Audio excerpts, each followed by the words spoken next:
L'église n'est pas la fin de nos problèmes.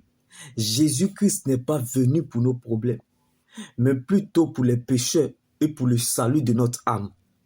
Bien-aimé, l'église est un lieu de téléchargement de la batterie de notre foi, de notre personnalité, de notre vie et de notre éternité.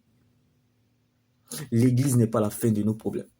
L'église est un lieu de téléchargement et de chargement de notre foi et de notre éternité et de notre personnalité et de notre vie. Donc faites très attention, car avant que Jésus ne vienne, les gens étaient dans le problème. Jésus est venu trouver les gens dans le problème. Il est parti en laissant toujours les gens dans le problème. Tous ceux que Jésus a guéris, restaurés, délivrés, ressuscités sont encore morts. Rappelle-toi de Lazare. Lazare était ressuscité, mais il est encore mort. Tu penses que Jésus est fou, un inconscient, aveugle, pour venir mourir encore à la croix de Golgotha pour nos problèmes? Ne limite pas notre Jésus, s'il te plaît. Ne limite pas la main de ton Dieu. Ne ridiculise pas notre Jésus. Alors ne laisse personne te priver de ton éternité, qui est l'enjeu majeur de notre existence. Reste focalisé sur le Seigneur Jésus-Christ seul, car la preuve, la valeur, la raison de notre existence, c'est notre salut en Jésus-Christ. Ce que nous vivons sur la terre prépare ce que nous allons vivre dans l'éternité, car la vie est ce que nous pensons. Donc le diable cherchera toujours à te montrer ce que tu penses. Mais l'éternité est ce que Dieu pense de nous. Dieu te fera toujours apprécier ce que tu es. Donc tu es ce que tu deviendras et non ce que tu traverses. Alléluia. L'église est pour ceux qui en ont besoin et non les rassasiés.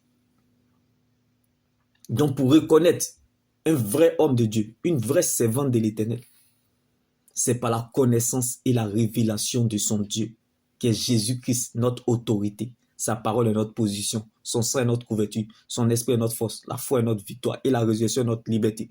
Les fruits que nous recherchons pour notre liberté dépendent de notre relation avec Dieu, car c'est de notre relation avec Dieu que découle tout le reste. L'avenir du peuple dépend de son obéissance à Dieu. L'avenir d'une église dépend de son intercession. Quand on fait un mauvais choix, on devient un adorateur. Mais quand on fait un bon choix, on devient un intercesseur. C'est par le sens du sacrifice pour les autres qu'on devient roi. Les fruits des nappes reflètent sa nature. Dieu nous appelle toujours par ce que nous aimons. Dieu nous attire toujours par ce que nous désirons. Quand ta souffrance est liée aux choses terrestres, Dieu est en train de te biper. Comme Anne dans sa stérilité qui avait besoin d'un enfant. Mais lorsque ta souffrance est liée à l'obéissance de la parole de Dieu, comme Anne qui a donné son Samuel à Dieu, Dieu est en train de t'appeler. Car Dieu n'appelle pas les qualifiés, il qualifie ceux qui l'appellent.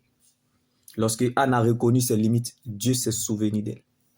Tant que tu gardes la couronne, le règne de Dieu ne descendra pas sur toi. Car le règne de Dieu descend toujours dans la vie de celui qui fait porter à Dieu sa couronne. Dieu n'arrangera pas, mais il s'arrangera à ton sujet. Donc tant que tu peux te défendre, te débrouiller ou faire des efforts, Dieu n'interviendra pas. Laisse-moi te choquer. Lorsque Abraham a donné son Isaac à Dieu, Dieu s'est souvenu de lui. Il y a quelque chose que tu peux donner aux autres, quand bien même que tu n'as rien. La chose de Dieu qui est en toi, certainement te donnera accès à ta liberté. Quand on sait de point en Dieu les humains, on provoque un concert au ciel. La grande et vraie foi, ce n'est pas d'obtenir des choses soi-même, mais d'être au service des autres, en les relevant, soutenant, aidant, en étant à les servir. Il y a deux réussites. La réussite de la race du monde et la réussite de la race de Dieu. La femme à la paix descend malade depuis 12 ans. Elle avait tout son argent. Elle avait l'argent du monde mondial. Elle était riche, mais elle n'avait pas la paix du cœur. Elle a dépensé tout son argent. La femme à la paix descend malade depuis 12 ans. Elle a obtenu 0 résultat. Elle a versé son cœur devant les hommes. 0 résultat. Mais le jour qu'elle a versé ses larmes devant Jésus, elle a obtenu sa guérison automatiquement. Ça veut dire que, bien aimé, le monde te donnera du calme, mais la paix se trouve uniquement en Jésus-Christ. Car la femme à la paix descend malade depuis 12 ans était païenne. Elle avait tout l'argent du monde mondial, mais elle n'avait pas la paix. La réussite des gens du monde est comme une voiture sans carburant.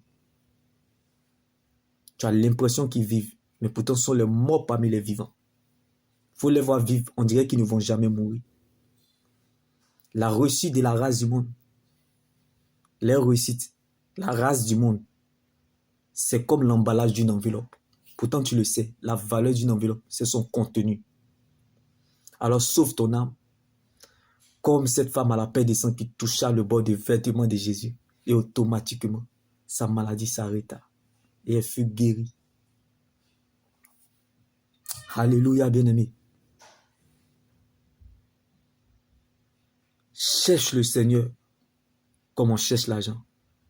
Car la Bible pouvait nous le dire. David aimait tellement Dieu, à telle enseigne que Dieu était son berger et lui le mouton. Quand Dieu veut faire revenir les David, il utilise les Absalom. La douleur rend humble et prépare la gloire à venir. Mais la bénédiction, la Bible pouvait nous le dire, la réussite des gens de Dieu, la bénédiction de l'Éternel, c'est elle qui enrichit. Elle ne se fait suivre d'aucun chagrin. Comme cette femme à la paix des sangs qui toucha le bord du vêtement de Jésus. Et la paix des sangs s'arrêta. Automatiquement, elle fut guérie. Oui, la bénédiction de l'Éternel se fait suivre d'aucun chagrin. La réussite des gens du monde est suivie de beaucoup de chagrins. Comme la célébrité et le talent. On travaille par compétence pour recevoir un salaire. C'est la réussite des gens du monde. Mais l'élévation est un don. On sait avec le cœur pour recevoir une récompense. Alléluia. Bien-aimé, ça, c'est la réussite de la race de Dieu. On peut fabriquer la célébrité, la race du monde. Mais l'élévation vient toujours de Dieu, la race de Dieu. Que la joie du Seigneur soit votre force et votre partage. L'élévation est un don. La présence de Dieu est capable de faire pour toi ce que l'argent ne peut pas faire pour toi. Donc, il n'y a rien que le diable va ajouter sur ta vie que Dieu ne t'a pas donné. Nous cherchons et aimons la gloire de Dieu, mais nous refusons de porter sa croix. Jésus-Christ n'est pas la rose croix, mais sa croix est rose. Tu n'emprunteras pas autre chemin que celui de la croix. Ne t'en détourne pas, ne fais pas de raccourcis. Emprunte ce chemin, prends le temps de bénir le Seigneur. Même si ce chemin ne te plaît pas, car ta fin finira glorieuse. Nous cherchons, nous aimons la gloire de Dieu, mais nous refusons sa croix. Il est beau d'apprécier la gloire de Dieu, mais mieux de vivre sa croix. Il est plus difficile de gérer la gloire de Dieu que de l'attendre. Donc si tu n'apprends pas à être un sujet d'humiliation, tu ne vas pas apprécier la gloire de Dieu quand elle viendra. Car il n'y a pas de gloire sans brisement. Si vous n'êtes pas brisé sur la terre, c'est que le ciel n'a rien à vous offrir. Car il n'y a pas de royauté sans bergerie. Il n'y a pas de royauté sans brisement. Il n'y a pas de royauté sans préparation. Donc laisse Dieu faire et agir à son prix, à sa vitesse et à son temps voulu. Là où l'on s'y attend le moins, c'est là le temps voulu de Dieu. Le temps de Dieu n'est pas très long, mais très bon. Dieu n'est pas un généraliste, mais plutôt un spécialiste dans le domaine. Dieu n'est pas pressé, ni en retard, ni en avance, mais à l'heure. Dieu réserve toujours une heure pour les mépriser. Shalom.